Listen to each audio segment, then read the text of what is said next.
ആദരണീയനായ തമിഴ്നാട് മുഖ്യമന്ത്രി ശ്രീ MK സ്റ്റാലിൻ, വേദിയിലും സദസ്സിലുമിരിക്കുന്ന വിശിഷ്ട വ്യക്തികളെ, സഹോദരി സഹോദരന്മാരെ, ഏറെ സന്തോഷത്തോടെയാണ് വൈക്കത്തെ നവീകരിച്ച പെരിയാർ സ്മാരകത്തിൻ്റെ ഉദ്ഘാടന ചടങ്ങിൽ നമ്മളെല്ലാവരും പങ്കെടുക്കുന്നത്. തമിഴ്നാട് മുഖ്യമന്ത്രി പ്രിയപ്പെട്ട തിരു സ്റ്റാലിൻ അവരുടെ പങ്കാളിത്തം സന്തോഷം ഇരട്ടിപ്പിക്കുകയാണ്. അതേപോലെ തന്നെ അദ്ദേഹത്തിൻ്റെ പങ്കാളിത്തം ഈ പരിപാടിയുടെ മഹത്വം വർദ്ധിപ്പിക്കുകയും ചെയ്യുന്നു. ഇന്ത്യയിലാകെയുള്ള സാമൂഹ്യ പരിഷ്കർത്താക്കളുടെ മുൻനിരയിലാണ് പെരിയാർ എന്ന EV രാമസ്വാമി നായ്ക്കരുടെ സ്ഥാനം. ശ്രീനാരായണനെ കേരളീയരാകെ ആദരവോടെ ഗുരു എന്ന് വിളിക്കുന്നതുപോലെ തന്നെ EVRയെ തമിഴ്നാട്ടുകാരാകെ ആദരവോടെ പെരിയാർ എന്ന് വിളിക്കുന്നു. വലിയ മനുഷ്യൻ എന്നർത്ഥം വരുന്ന പെരിയ ആളാണ് പ്രയോഗത്തിൽ ലോപിച്ച് പെരിയാറായി മാറിയത്.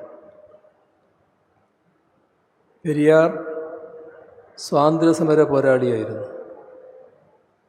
ഗാന്ധിയൻ ചിന്താഗതി ഉയർത്തിപ്പിടിച്ചുകൊണ്ട് ദേശീയ പ്രസ്ഥാനത്തിൻ്റെ ഭാഗമായി നിൽക്കുമ്പോൾ തന്നെ കോൺഗ്രസ് പാർട്ടിയിൽ നിന്ന് അകന്നു. പുരോഗമന ചിന്താഗതിയുണ്ടായിരുന്ന പലരും കോൺഗ്രസ് സോഷ്യലിസ്റ്റ് പാർട്ടി രൂപീകരിച്ചതും ചിലർ പിന്നീട് കമ്മ്യൂണിസ്റ്റ് പാർട്ടി രൂപീകരിച്ചതുമെല്ലാം നമ്മുടെയെല്ലാം അറിവിലുള്ള കാര്യങ്ങളാണ്. പെരിയാറിൻ്റെ അനുഭവത്തിലും കാര്യങ്ങൾ വ്യത്യസ്തമായിരുന്നില്ല.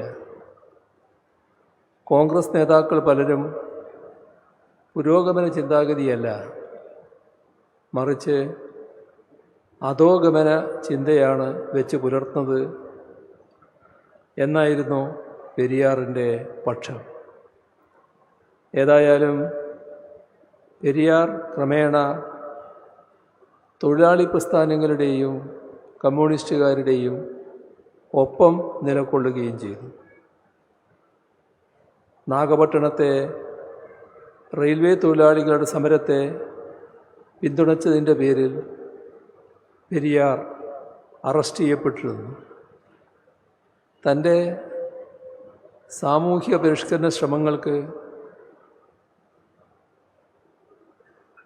വലിയ തോതിൽ സഖ്യകക്ഷികളായി കമ്മ്യൂണിസ്റ്റുകാരെയാണ് അദ്ദേഹം കണ്ടത്. തമിഴ്നാട്ടിലെ ആദ്യകാല കമ്മ്യൂണിസ്റ്റ് നേതാക്കളുമായി ഉറ്റ ചങ്ങാത്തമായിരുന്നു അദ്ദേഹത്തിന് ഉണ്ടായിരുന്നത്. പ്രത്യേകിച്ച് സഖാക്കൾ M. സിംഗാരവേലുവും P. ജീവാനന്ദവുമായി. 1920 തൊട്ട് ഇങ്ങോട്ട് അദ്ദേഹം ഇടതുപക്ഷ ആശയങ്ങളുമായി ചേർന്ന് നിന്നിരുന്നു എന്ന വസ്തുത വിസ്മരിക്കാൻ കഴിയില്ല. 1952 തമിഴ്നാട്ടിൽ കമ്മ്യൂണിസ്റ്റ് പാർട്ടിക്കുണ്ടായ മികച്ച വിജയത്തിൻ്റെ പിന്നിലുൾപ്പെടെ പെരിയാറിൻ്റെ സ്വാധീനം പ്രകടമായിരുന്നു. അന്ന് തമിഴ്നാട്ടിൽ പ്രതിപക്ഷ നേതാവായത് അവിടുത്തെ പ്രധാനപ്പെട്ട കമ്മ്യൂണിസ്റ്റ് നേതാവായിരുന്ന സഖാവ് P. രാമമൂർത്തിയായിരുന്നു. പിന്നീട് CPIM രൂപീകൃതമായപ്പോൾ P. രാമമൂർത്തി പാർട്ടിയുടെ ആദ്യ പോളിറ്റ് ബ്യൂറോയിലെ 9 പേരിൽ ഒരാളായിരുന്നു. അദ്ദേഹത്തിൻ്റെ മിശ്രവിവാഹത്തിന് അധ്യക്ഷത വഹിച്ചത് പെരിയാറായിരുന്നു. അത്ര അടുപ്പമായിരുന്നു പെരിയാറും തമിഴ്നാട്ടിലെ കമ്മ്യൂണിസ്റ്റ് പാർട്ടി നേതാക്കളും തമ്മിലുണ്ടായിരുന്നു. സാമൂഹിക പരിഷ്കർത്താവായിരുന്നു പെരിയാറെന്ന് നമുക്കെല്ലാവർക്കും അറിയാം. താൻ ഉയർത്തിപ്പിടിച്ച സാമൂഹ്യ നീതിയുടെയും സ്വാഭിമാനത്തിൻ്റെയും ആശയങ്ങൾ പ്രചരിപ്പിക്കുന്നതിനായി പെരിയാർ കുടിയരസു എന്നൊരു പത്രം ആരംഭിച്ചിരുന്നു. സഖാവ് ശിങ്കാരവേലു അതിൽ സ്ഥിരമായി എഴുതുമായിരുന്നു. തമിഴ്നാട്ടുകാരുടെ ഇടയിൽ കമ്മ്യൂണിസ്റ്റ് മാനിഫെസ്റ്റോയെ അവതരിപ്പിച്ചുകൊണ്ട് 1931 ഒക്ടോബർ 4 കുടിയരസു ഒരു മുഖപത്രം പ്രസിദ്ധീകരിച്ചിരുന്നു. ആ മുഖപത്രത്തിൽ രേഖപ്പെടുത്തിയത് ഉദ്ധരിക്കട്ടെ: സോഷ്യലിസം ആദ്യമായി പ്രാബല്യത്തിൽ വന്നത് റഷ്യയിലാണ്. കാരണം ലോകത്താകെയുള്ള സർക്കാരുകളിൽ ഏറ്റവും സ്വച്ഛാധിപത്യപരമായിരുന്നു അപ്പോഴത്തെ സാർ ഭരണം. ആ യുക്തിക്കനുസരിച്ച് റഷ്യയിലല്ല, മറിച്ച് ഇന്ത്യയിലായിരുന്നു സോഷ്യലിസം പ്രാബല്യത്തിൽ വരേണ്ടിയിരുന്നത്. എന്നാൽ അത് തടയാൻ ഇന്ത്യയിൽ നിരവധി ഗൂഢാലോചനകളുണ്ടായിട്ടുണ്ട്. ഇവിടെ പെരിയാറിൻ്റെ വാക്കുകൾ ഇനി പറയുന്നത് കൂടുതൽ ശ്രദ്ധിക്കേണ്ടതാണെന്നാണ് തോന്നുന്നത്. ദൈവത്തിൻ്റെയും മതത്തിൻ്റെയും പേരിൽ ഇന്ത്യയിലെ ജനങ്ങൾക്ക് അറിവും വിദ്യാഭ്യാസവും ലോകപരമായ ജ്ഞാനവും സ്വാഭിമാനവും ഒക്കെ ആർജിക്കുന്നതിനുള്ള വഴികൾ തടയാനും അങ്ങനെ അവരെ പ്രാകൃതമായ അവസ്ഥയിൽ നിലനിർത്താനും ഗൂഢാലോചനക്കാർ പ്രത്യേക ശ്രദ്ധ ചെലുത്തിയിരുന്നു. ഇത് 1931 ഒക്ടോബർ 4 മഹാനായ പെരിയാർ എഴുതിയ വാചകങ്ങളാണ്. ഈ മുഖപ്രസംഗം പ്രസിദ്ധീകരിച്ചതിന് ശേഷമുള്ള ഘട്ടത്തിൽ സഖാവ് പി ജീവാനന്ദൻ തയ്യാറാക്കിയ കമ്മ്യൂണിസ്റ്റ് മാനിഫെസ്റ്റോയുടെ തമിഴ് പരിഭാഷ പല ലക്കങ്ങളിലായി പ്രസിദ്ധീകരിച്ചതും കുടിയരസു തന്നെയായിരുന്നു. തൊട്ടടുത്ത വർഷം, അതായത് 1932 പെരിയാർ സോവിയറ്റ് യൂണിയൻ സന്ദർശിച്ചു. അവിടെ 3 മാസം ചെലവഴിച്ചു. സോവിയറ്റ് യൂണിയനെക്കുറിച്ച് വലിയ മതിപ്പായിരുന്നു അദ്ദേഹത്തിനുണ്ടായിരുന്നത്. അദ്ദേഹത്തിൻ്റെ സന്ദർശനത്തിന് 4 ദശാബ്ദങ്ങൾക്ക് ശേഷം 1972 സോവിയറ്റ് യൂണിയനിലെ സോഷ്യലിസത്തിൻ്റെ നേട്ടങ്ങളെ ഉദ്ധരിച്ചുകൊണ്ട് ദ്രാവിഡ ഘടകത്തിൻ്റെ പ്രസിദ്ധീകരണമായ ഉണ്മയിൽ പെരിയാർ എഴുതിയ ഭാഗം കൂടി ഉദ്ധരിക്കട്ടെ. സോഷ്യലിസ്റ്റ് രാജ്യത്തിൽ ഒരു മനുഷ്യനെയും ഉന്നതനായോ താഴ്ന്നവനായോ കരുതുന്നില്ല. ശ്രേഷ്ഠനുമില്ല, നികൃഷ്ടനുമില്ല. എല്ലാവരും തുല്യരാണ്. ഇതാണ് മഹാനായ പെരിയാർ എഴുതിയത്. തുല്യതയെ ഇത്രയേറെ പ്രശംസിക്കുന്ന ഒരാൾ എല്ലാവർക്കും വഴി നടക്കാനുള്ള സ്വാതന്ത്ര്യം വേണം എന്ന് ചിന്തിക്കുകയും ആ തുല്യത നേടാനായി പൊരുതുകയും ചെയ്തതിൽ ഒരത്ഭുതവുമില്ല. അതാണ് 1924 വൈക്കത്ത് നാം കണ്ടത്. വർണ്ണാശ്രമധർമ്മത്തിൻ്റെ കാഴ്ചപ്പാടുകളിൽ സമൂഹത്തിൽ വ്യത്യസ്തമായ ശ്രേണികളുണ്ടായിരുന്നു. ജാതിയുടെയും ലിംഗത്തിൻ്റെയും ഒക്കെ അടിസ്ഥാനത്തിലുള്ള വേർതിരിവുകളും അസമത്വങ്ങളും അതിൽ അന്തർലീനമായിരുന്നു.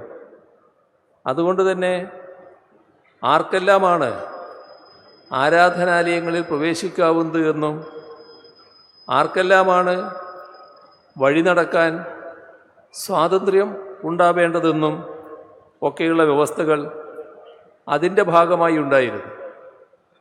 അത്തരം വ്യവസ്ഥകൾക്ക് എതിരായുള്ള സമരമായാണ് വൈക്കം സത്യാഗ്രഹത്തെ കാണാൻ കഴിയുന്നത്. പ്രത്യയശാസ്ത്രങ്ങളും നിയമവും ധർമ്മവും എല്ലാം കാലത്തിനനുസൃതമായി നവീകരിക്കപ്പെടണം എന്ന കാഴ്ചപ്പാടായിരുന്നു പെരിയാറിനുണ്ടായിരുന്നത്. ഇന്നത്തെ ധർമ്മം നാളത്തെ അധർമ്മമായിരിക്കും എന്ന് പെരിയാർ കുടിയരസുവിൽ എഴുതിയിട്ടുണ്ട്. അതുകൊണ്ട് തന്നെ പെരിയാർ മുന്നോട്ട് വെച്ച കാഴ്ചപ്പാട് സമധർമ്മം എന്നതായിരുന്നു. ധർമ്മത്തിൻ്റെ കാലാനുസൃതമായ നവീകരണത്തിനുള്ള ഉപാധിയായാണ് പെരിയാർ സമധർമ്മം എന്ന കാഴ്ചപ്പാടിനെ വിവക്ഷിച്ചത്. അതിൻ പ്രകാരം സ്വാഭിമാനവും സ്വാതന്ത്ര്യവും സമത്വവും ഒക്കെ ജാതി നിരപേക്ഷമായി ഓരോ വ്യക്തിക്കും അവകാശപ്പെട്ടതായിരുന്നു. സാമൂഹ്യ നീതിയായിരുന്നു അതിൻ്റെ കേന്ദ്രബിന്ദു. സാമൂഹ്യ ശ്രേണികൾ ഇല്ലാതാകുന്നതും തുല്യതയും നീതിയും സംജാതമാകുന്നതുമായ അവസ്ഥയാണ് സമധർമ്മം എന്നതുകൊണ്ട് താൻ ഉദ്ദേശിക്കുന്നത് എന്ന് പെരിയാർ പ്രസംഗിച്ചിട്ടുണ്ട്. അത്തരമൊരു കാഴ്ചപ്പാട് മുൻനിർത്തിക്കൊണ്ട് തന്നെയാണ് പെരിയാർ വൈക്കത്തെ സമരത്തിൻ്റെ ഭാഗമായത് എന്നതിൽ ഒരു സംശയവുമില്ല. വൈക്കം മഹാദേവ ക്ഷേത്രത്തിന് ചുറ്റുമുള്ള വഴികളിലൂടെ അവർണർക്ക് നടക്കുന്നതിനുള്ള അവകാശത്തിനായി നടന്ന സത്യാഗ്രഹത്തിൽ സുപ്രധാന പങ്കുവഹിച്ച വ്യക്തിയായിരുന്നു പെരിയാർ. സത്യാഗ്രഹത്തിൽ പങ്കെടുത്ത ഞങ്ങളെല്ലാം ജയിലിലാണ്. അതിനാൽ താങ്കൾ ഉടനെ വൈക്കത്ത് വന്ന് സത്യാഗ്രഹം നയിക്കണം എന്ന് ബാരിസ്റ്റർ ജോർജ് ജോസഫും കേശവമേനോനും പെരിയാർക്ക് എഴുതിയ കത്തിൽ രേഖപ്പെടുത്തിയിരുന്നു. അങ്ങനെയാണ് 1924 ഏപ്രിൽ 13 പെരിയാർ വൈക്കം സത്യാഗ്രഹത്തിൻ്റെ നേതൃത്വം ഏറ്റെടുക്കുന്നത്. അതോടെ ജനസാഗരം തന്നെ നടക്കാനുള്ള സ്വാതന്ത്ര്യം നിഷേധിക്കപ്പെട്ടിരുന്നത് സ്വാഭാവികമായും ഈ പ്രദേശത്തുള്ളവർക്കായിരുന്നു, അതായത് മലയാളികൾക്കായിരുന്നു. എന്നാൽ ആ പ്രശ്നത്തെ കേവലം മലയാളികളുടെയോ തിരുവിതാംകൂറിൻ്റെയോ ഒക്കെ പ്രശ്നമായി ചുരുക്കിക്കാണുകയല്ല പെരിയാറും മറ്റ് സമര നേതാക്കളും ചെയ്തത്. അതിനെ രാജ്യത്തിലെ ജനങ്ങളുടെ ആകെ പ്രശ്നമായാണ് അവർ കണ്ടത്. അതുകൊണ്ടാണ് ദേശീയ നേതാക്കൾ തന്നെ അതിൻ്റെ ഭാഗമായതും സിഖുകാർ ഉൾപ്പെടെ സഹായവുമായി എത്തിയതും. ആ നിലക്ക് അതിർവരമ്പുകൾക്കതീതമായ സഹവർത്തിത്വവും സഹകരണവുമാണ് വൈക്കം സത്യാഗ്രഹത്തിൽ നമുക്ക് കാണാൻ കഴിയുന്നത്. ആ സഹവർത്തിത്വവും സഹകരണവും തുറന്നു കൊണ്ടുപോവുകയാണ് കേരളവും തമിഴ്നാടും ചെയ്യുന്നത്. കേരളത്തിൻ്റെ പ്രശ്നങ്ങളിൽ തമിഴ്നാടും തമിഴ്നാടിൻ്റെ പ്രശ്നങ്ങളിൽ കേരളവും പരസ്പരം കൈത്താങ്ങാവുന്നു. ആ നിലക്ക് സഹകരണാത്മക ഫെഡറലിസത്തിൻ്റെ യഥാർത്ഥ ദൃഷ്ടാന്തങ്ങളായാണ് ഈ രണ്ട് സംസ്ഥാനങ്ങളും മുന്നോട്ട് പോകുന്നത്. അത് കേവലം വാക്കുകളിൽ ഒതുങ്ങുന്ന സഹകരണമല്ല, മറിച്ച് പ്രവൃത്തിയിൽ വെളിവാകുന്ന സഹകരണമാണ്. ഈ വിധത്തിലുള്ള സഹകരണം കൂടുതൽ സംസ്ഥാനങ്ങളിടയിൽ വ്യാപിപ്പിക്കേണ്ടതുണ്ട്. പ്രത്യേകിച്ച് സംസ്ഥാനങ്ങളുടെ അവകാശങ്ങൾക്കുമേൽ സവിശേഷമായി അവയുടെ സാമ്പത്തിക സ്വയംഭരണത്തിനുമേൽ നിരന്തര കൈകടത്തലുകൾ ഉണ്ടാവുന്ന ഈ ഘട്ടത്തിൽ പെരിയാർ വ്യക്തികളുടെ സ്വാഭിമാനത്തിനായി നിലകൊണ്ടെങ്കിൽ സംസ്ഥാനങ്ങൾ അവയുടെ സ്വാഭിമാനത്തിനായി നിലകൊള്ളണമെന്നതാണ് ഈ കാലം ആവശ്യപ്പെടുന്നത്. കാലം ആവശ്യപ്പെടുന്ന തരത്തിലുള്ള സഹകരണം കേരളവും തമിഴ്നാടും മുന്നോട്ട് കൊണ്ടുപോകും എന്ന കാര്യത്തിൽ സംശയമേയില്ല.